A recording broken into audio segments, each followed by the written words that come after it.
मित्रों नमो नमः। आज हम लोग अस्वर संधि प्रकरण के अंतर्गत वृद्धि संधि का अध्ययन करेंगे।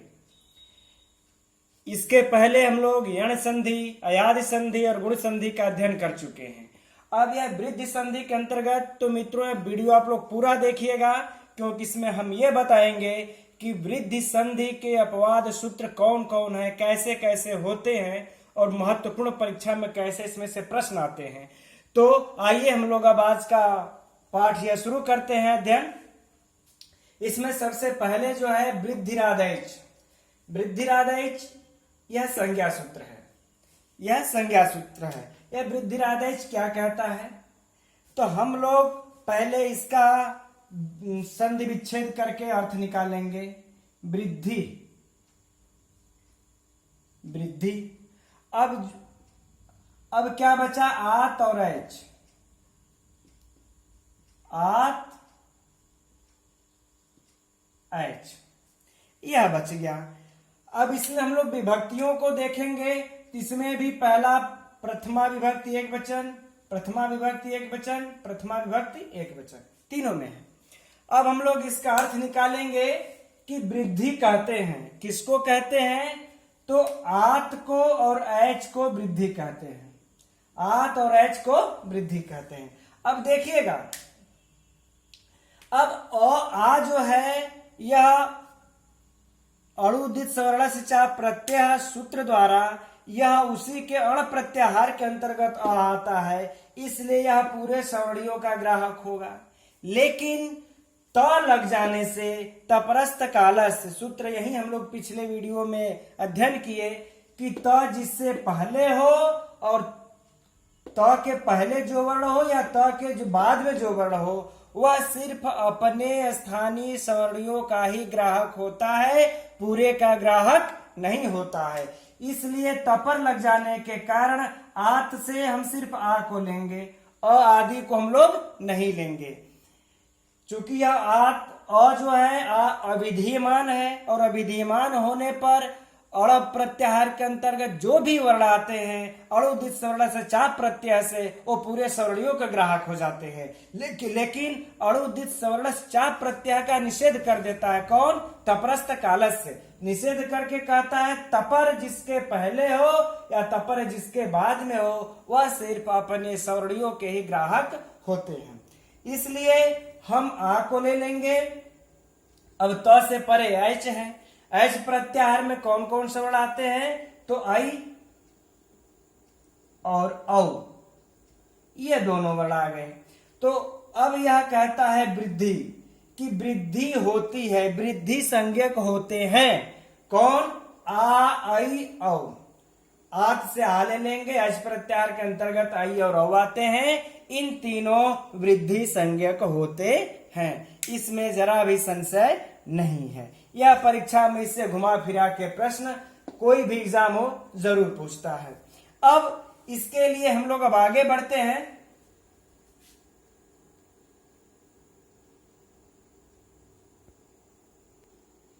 अगले सूत्र के तरफ चलते हैं। अगला सूत्र जो है वृद्धिरेचि। यह सूत्र क्या कहता है कि अवर्ण से परे एच परे होने पर, अवर्ण से एच परे होने पर पूर्व और पर के स्थान पर एक वृद्धि आदेश हो जाता है। अब इसको हम लोग ऐसे समझ लेते हैं, यहां पर मान लेते हैं अवर्ण हो गया, इसके परे एच, एच का तात्पर्य हुआ एच प्रत्याहार के अंतर्गत कौन कौन से वर्ण आएंगे, ए आई ओ औ। यह अवर्ण से परे यदि एच प्रत्याहार के वर्ण आते हैं तो इन दोनों के स्थान पर वृद्धि, पूर्व और पर, यानी कि इसके स्थान पर भी और इसके स्थान पर भी क्या एक आदेश हो जाएगा, वृद्धि। और वृद्धि क्या होगी, इन दोनों के स्थान पर आई और इन दोनों के स्थान पर औ, चूंकि इन्हीं की वृद्धि संज्ञा होती है और यही आदेश हो जाएंगे। अब हम लोग आइए वृद्धिरेचि, यह साधारण सा सूत्र है। अब हम लोगों ने क उस दिन पढ़ा भी था, यह आद गुणा का अपवाद सूत्र है, क्योंकि सूत्र दो प्रकार के होते, उस दिन भी चर्चा हुई थी, एक उत्सर्ग और एक अपवाद। उत्सर्ग सूत्र हम उसको कहते हैं, जैसे देखिएगा यह सूत्र दो प्रकार के होते हैं, उत्सर्ग और एक कौन होता है, अपवाद। उत्सर्ग सूत्र उसको कहते हैं जिसमें कि बहुत बड़ा विषय वाला हो, ये बहुत विषय वाला हो गया, बहुत विषय वाला। बहुत विषय वाला को हम कौन सा कहते हैं, उत्सर्ग सूत्र। और जो थोड़े विषय वाला होता है, थोड़े विषय वाले को हम क्या कहते हैं, अपवाद सूत्र। तो जो गुण संधि है, जो आद गुणा सूत्र है, वह बहुत बड़ा विषय वाला है। तो आद, यह जो आद गुणा सूत्र है, यह उत्सर्ग सूत्र है। और यह अपवाद सूत्र कौन है, वृद्धिरेचि। क्योंकि यह कहता था, उस पर हम लोग पिछले में विस्तृत चर्चा कर चुके हैं, इसलिए यहां पर चर्चा करने की कोई आवश्यकता नहीं है। बस इतना जान लीजिए कि वृद्धिरेचि गुण संधि का आद गुणा का अपवाद सूत्र है, यह बार बार परीक्षा में पूछता है, इसलिए इस पर ध्यान रखिएगा। अब इसका एक उदाहरण देख लेते हम लोग।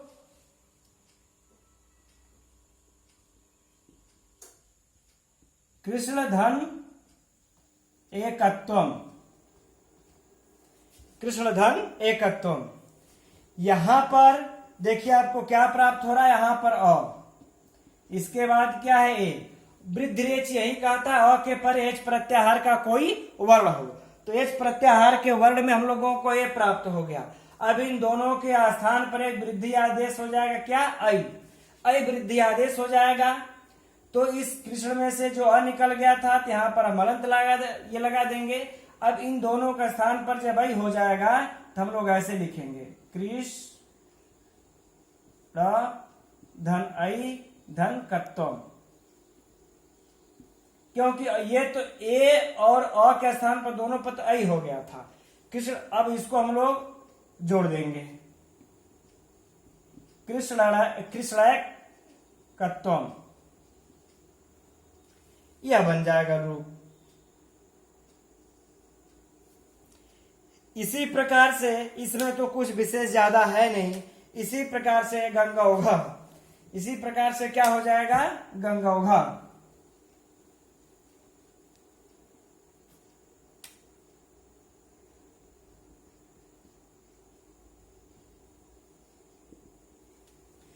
तो हम लोग इसको यहीं पर छोड़ देते हैं, क्योंकि यह सभी लोग जानते हैं। अब हम लोग इससे आगे बढ़ते हैं अगले सूत्र के तरफ। तो अगला है एते धत्युत्सु। यह भी विधि सूत्र है। यह कैसा सूत्र है, विधि सूत्र है,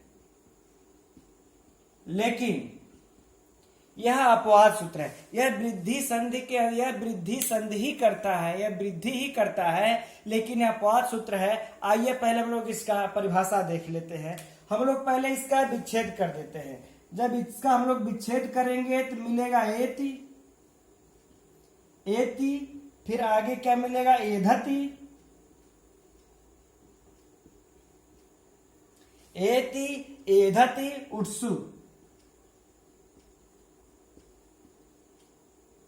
यह अब यहां पर संधि कौन सी हुई है, आप लोग देख सकते हैं, गुण संधि एते धत्युत्सु, इन दोनों में गुण संधि हो गई है। अब इसका देखिए क्या अर्थ देता है, यह यही अर्थ दे रहा है कि अवर्ण से परे, अवर्ण से परे, यहां पर अवर्ण हो, इससे परे क्या वर्ण आए, यदि एच प्रत्याहार आदि वाली इण तथा एद धातु। कहने का भाव यह है कि इण धातु हो या फिर एद धातु हो, यह दोनों हो और उठ हो तो, अथवा उठ हो तो। उठ कहने का मतलब यह है, या फिर उठो,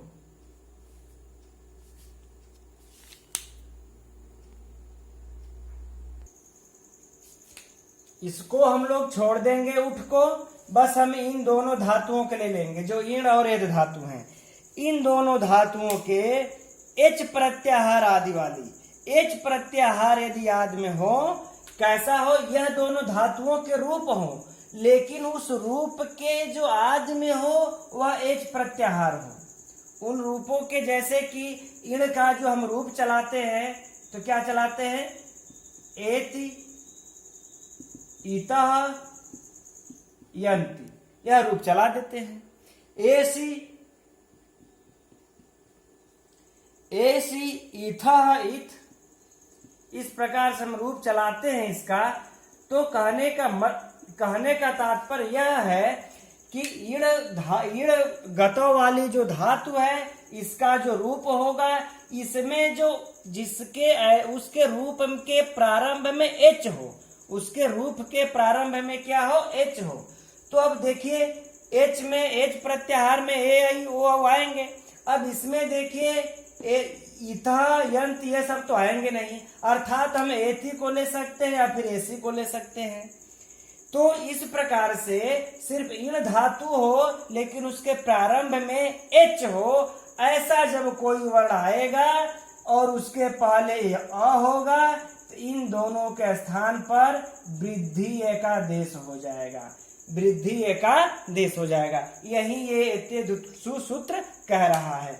ईण और एद धातु के अंतर्गत वो जो रूप आता है, उस रूप के अंतर्गत जिसके आदि में एच आता है, उस एच यदि आदि में हो, उसके पूर्व में अ हो, तो दोनों के स्थान पर वृद्धि एकादेश हो जाता है। और इसके बाद उठ हो, अ के बाद यदि उठ होगा तो उसे भी वृद्धि एकादेश हो जाएगा। अब आइए हम लोग इसका उदाहरण देखते हैं।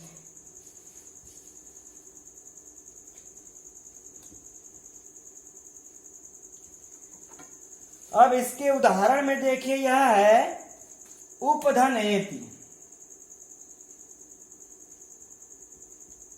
उपधन एति।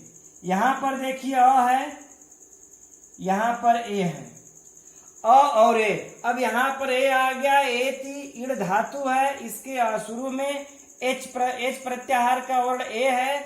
अब यह दोनों पे हमारा एतेदुत्सु लागू हो जाएगा।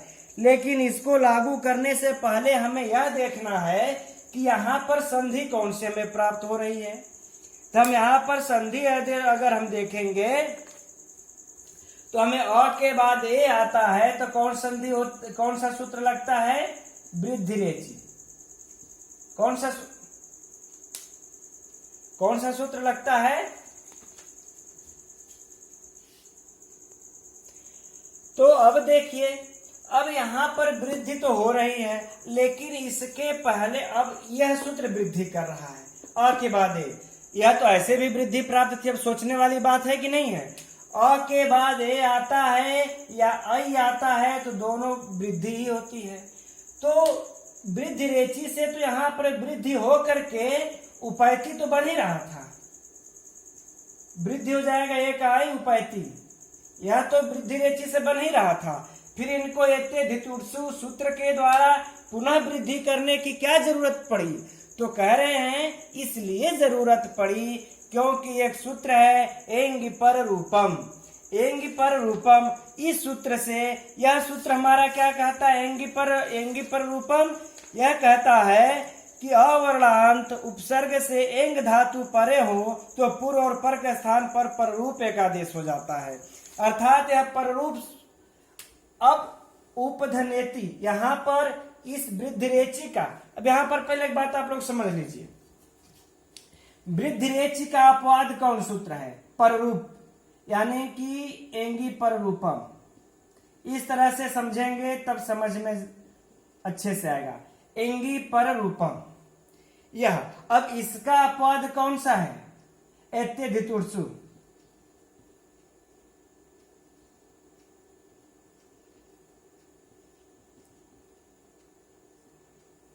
ये इसका अपवाद है।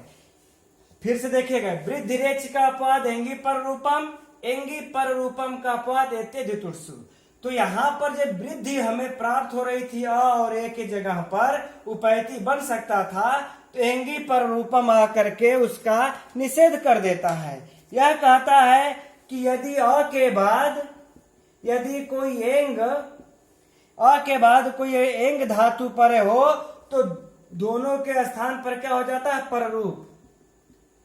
तो यहां पर अब हमें पररूप प्राप्त हो रहा था। यदि पररूप प्राप्त होता तो उपैति न बन करके उपेति बनता, ऐसा रूप बनता अगर एंगी पर रूपम लग जाता तो। लेकिन यहाँ पर उपैति बन रहा है तो इसका एक अपवाद सूत्र आ गया फिर से, एते धितुर्सु। तो यह परीक्षा का प्रश्न है मित्रों, याद रखिएगा। वृद्धरेचि का अपवाद एंगी पर रूपम का अपवाद एते धितुर्सु। यहाँ पर पहले वृद्धरेच हमें प्राप्त था, इसका निषेध एंगी पर रूपम ने किया। एंगी पर रूपम प्राप्त हो जाने के बाद इसका निषेध एते धितुर्सु कर देता है। तो एते धितुर्सु जब निषेध कर देता है तो यहाँ पर हमें पुनः से वृद्धि प्राप्त हो जाती है, और पुनः से वृद्धि प्राप्त होकर के हमें जो है उपधनेति। अब यहाँ पर अ और ए के दोनों का स्थान पर ऐसा प्राप्त हो गया। अब हम जो है उपैति इस तरीके से सिद्ध हो गया। इसी प्रकार से इसके अंतर्गत एक जो दूसरा उदाहरण हमें मिलता है और बहुत महत्वपूर्ण उदाहरण है, वह कौन सा है, उपधन एधते। उपधन एधते, उपैधते। यहां पर भी उपधन एधते, यहां पर भी क्या है, हमको पहले वृद्धि प्राप्त थी और ए के बीच में, लेकिन वृद्धि न हो करके एंगी पर रूपम प्राप्त हुआ, वृद्धि का निषेध किया। एंगी पर रूपम भी उसका निषेध कर दिया एते धितुर्सु ने।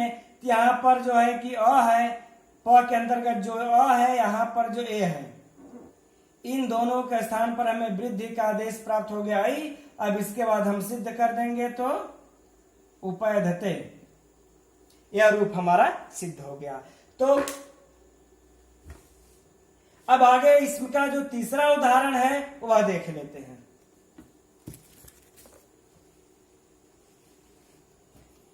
तीसरा उदाहरण है मित्रों पृष्ठधन उह। पृष्ठधन उह,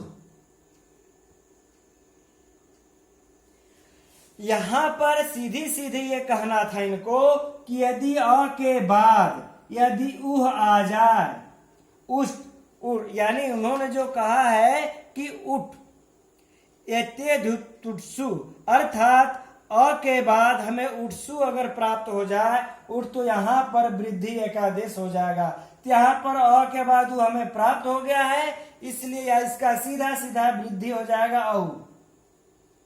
अब इन दोनों को यदि हम मिला देंगे तो हमें क्या प्राप्त हो जाता है, पृष्ठव।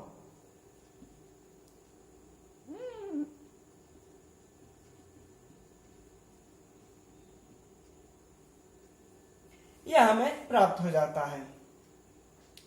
अब इसमें हम लोगों ने जो तीन उदाहरण पढ़ा, अब इन तीनों में देख लीजिएगा। खैर इसी में फिर से एक बार देख लेते हैं। यहां पर देखिए, भूल गया हमें बताना, पृष्ठधन जो उह है, यहां पर अ है, अ के बाद उ है, तो यहां पर कौन से में संधि प्राप्त हो रही थी, गुण संधि। गुण संधि किस सूत्र से, आद गुणा से। आद गुणा क्या कहता है कि अ या आ के बाद ई या उ ए है तो ए ओ अर अल हो जाता है। तो यहां पर इन दोनों के स्थान पर हमें गुण प्राप्त हो रहा था ओ, लेकिन यह गुण का निषेध करके यह जो है कि हमें क्या वृद्धि देता है और औ कर देता है, एते धितुर्सु सूत्र। औ कर दिया तब जाकर के बनता है हमारा पृष्ठव। ठीक, अब हम लोग यहां पर जो हम लोग तीन उदाहरण देखे, एक तो हम लोगों ने देखा उपैति का, दूसरा हम लोगों ने देखा उपैधते का, तीसरा हम लोगों ने देखा पृष्ठोह का। अब देखिए, यह दोनों जो हैं अपवाद किसके हैं, एंगी पर रूपम के। एंगी पर रूपम के अपवाद हैं। यह दोनों उदाहरण, क्योंकि इन दोनों में एंगी पर रूपम प्राप्त हो रहा था, जिसका निषेध करके एते धितुत्सु ने वृद्धि किया। और यह जो है किसका अपवाद है? गुण संधि में आदगुणः का, यह आदगुणः का अपवाद है। पृष्ठवः, यहां पर गुण प्राप्त हो रहा था जिसे रोक कर इसने जो है वृद्धि कर दिया। इसलिए हम जब देखते हैं कि यह जो एते धितुत्सु सूत्र है, यह दो सूत्रों का अपवाद है। एक तो एंगी पर रूपम का अपवाद है पहला, और दूसरा जो है यह आदगुणः का अपवाद है। यह दो सूत्रों का अपवाद है एते धितुत्सु, क्योंकि इसके अंतर्गत तीन उदाहरण वरदराजाचार्य ने लघु सिद्धांत कौमुदी में दिए हैं। यह दोनों उदाहरण जो है एंगी पर रूपम के, और ये तीसरा उदाहरण गुण संधि का अपवाद है। अब हम लोग आगे बढ़ते हैं। अगला वार्तिक कार आ जाते हैं, अच्छादोहिन्याम उपसंख्यानम। यह जो है छूट गया था पढ़ने से, तो वार्तिक कार का त्यायन आकर के कहते हैं कि अक्ष के बाद यदि उहिनी शब्द आ जाए, उहिनी, ये उहिनी शब्द आ जाए, तो यहां पर दोनों के स्थान पर, पूर्व और पर दोनों के स्थान पर वृद्धि एकादेश हो जाता है। अब आप लोग खुद ही ये देख सकते हैं कि किसका अपवाद है यह वार्तिक। यहां पर देखिए क्या हमें प्राप्त है, क्ष में अ, यहां पर क्या है उ, दोनों मिलकर के क्या होते हैं ओ। अर्थात यहां पर कौन सा सूत्र काम करता है? आदगुणः। यहां पर आदगुणः काम करेगा, लेकिन आदगुणः न लग करके अच्छादोहिन्याम उपसंख्यानम आ जाता है। यह इसका अपवाद सूत्र है। कहता है अ और ए उ के जगह पर वृद्धि होगी, ओ के जगह पे औ होगा। ये ऐसा होगा, जब ऐसा होगा तो यह दोनों मिल करके क्या बन जाते हैं? अक्षौहिणी। पहले तो बनता है अक्षौहिणी इस तरीके से,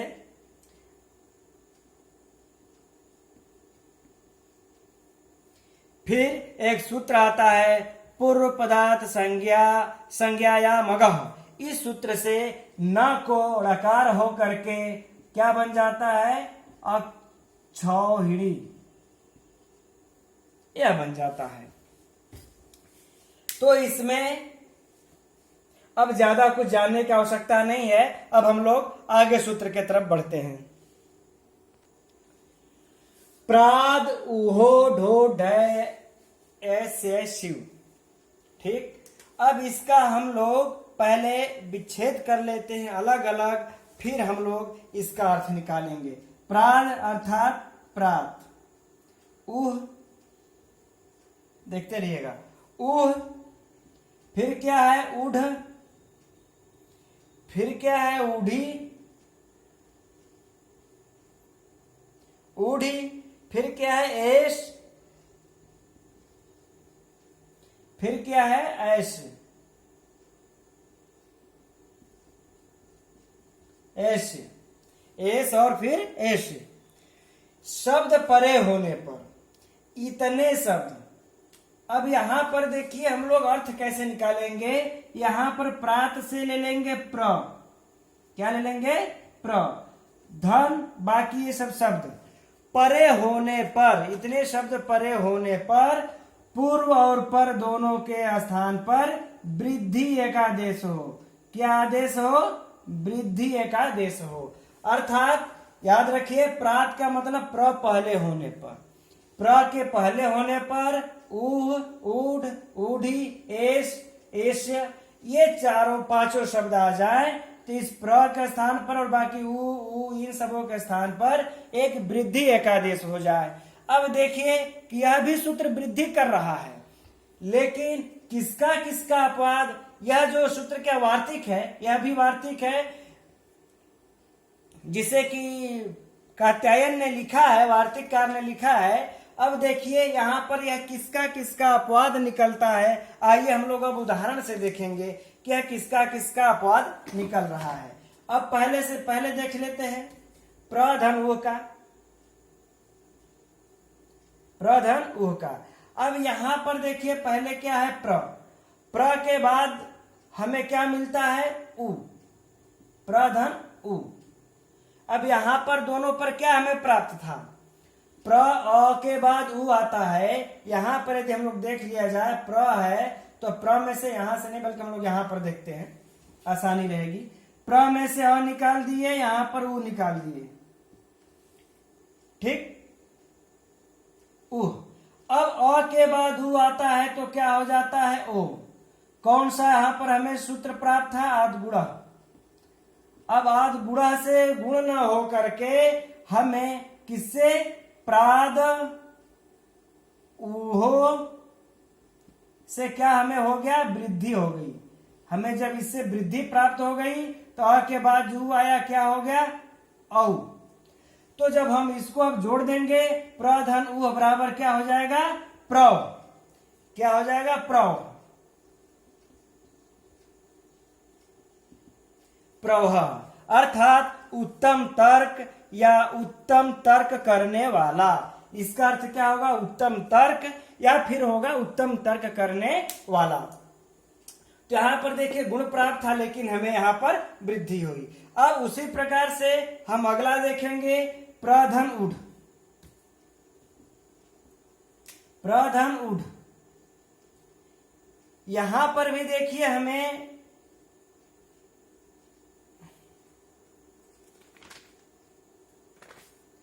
उड़ी दीर्घिकार रहेगा, दीर्घ उकार रहेगा, प्रधन उड। प्रधन उड है, यहां पर भी है।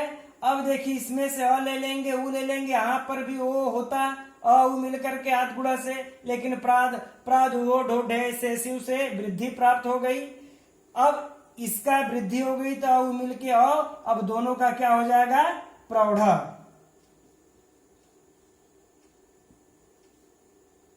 प्रौढ़ अर्थात बढ़ता हुआ या फिर अधेड़, ठीक। अब इसी प्रकार से हम लोग प्रौढ़ी का भी देख लेंगे, इसी प्रकार से प्रौढ़ी का भी हो जाएगा।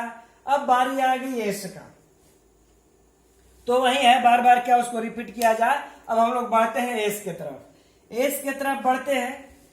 आइए,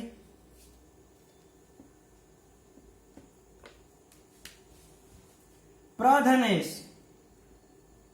अब बताइएगा आप लोग यहां पर कौन सी संधि प्राप्त हो रही थी। यहां पर देखिए प्र में अ है, फिर यहां पर क्या है, ए। इन दोनों के स्थान पर क्या होता है, प्र के बाद ए आता है तो आई। यहां पर हमें वृद्धि था, यहां पर हमें वृद्धि प्राप्त हो रही है। किस सूत्र से, वृद्धि रेच से। तो फिर ये वार्तिक आकर के ये भी तो वृद्धि कर रहा है और ए के स्थान पर अ ही तो कर रहा है वृद्धि एकादेश। क्यों कर रहा है, तो कह रहे हैं कि यहाँ पर अकारांत उपसर्ग है और एंग धातु यहाँ पर, तो यहाँ पर क्या लग रहा था हमें, एंगी पर रूपम। एंगी पर रूपम से पररूप आदेश हो जाता, अर्थात प्रेस बनता। क्या बनता, प्रेस। लेकिन अब यहाँ पर प्राज वो ढोढे से सुवार्तिक आकर के कहते हैं यह पररूप नहीं होगा, बल्कि प्र के बाद यदि एश आता है तो वृद्धि एकादेश दोनों के स्थान पर हो जाता है, ऐ हो जाता है। ऐ हो जाने के बाद क्या बन जाता है, प्रेश। तो अब देखिए इन, यह अब तक तो गुण का पद चल रहा था लेकिन अब पररूप का पद चलने लगा। इसी प्रकार से हम लोग ऐसे में भी देख लेंगे, ऐसे में भी सेम कंडीशन है, प्रधन एस्य। ऐसे यहां पर भी क्या है, अ, फिर क्या है, ए। दोनों के स्थान पर क्या प्राप्त था, ऐ। किस सूत्र से, वृद्धि रेच से वृद्धि प्राप्त था। लेकिन अब वृद्धि प्राप्त न हो करके हमें इस वार्तिक से यहाँ पर, और वृद्धि प्राप्त न हो करके पहले एंगी पर रूपम ने पररूप किया रोक करके, फिर एंगी पर रूपम को रोक करके ये प्राद ये वार्तिक आकर के फिर वृद्धि कर देता है। तो क्या बन जाता है, प्रेष्य। यह बन गया।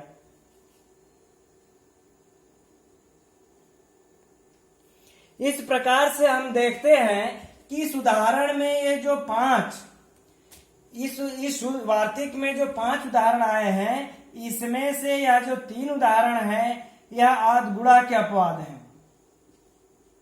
यह 3 उदाहरण आद गुणा के अपवाद हैं और जो ये दो उदाहरण हैं ये एंगी पर रूपम के अपवाद हैं। एंगी पर रूपम के अपवाद हैं। यह बार बार घुमा फिरा करके किसी भी प्रकार से परीक्षा में पूछ सकता है मित्रों, इसलिए आप लोग इसे बिल्कुल याद रखिएगा।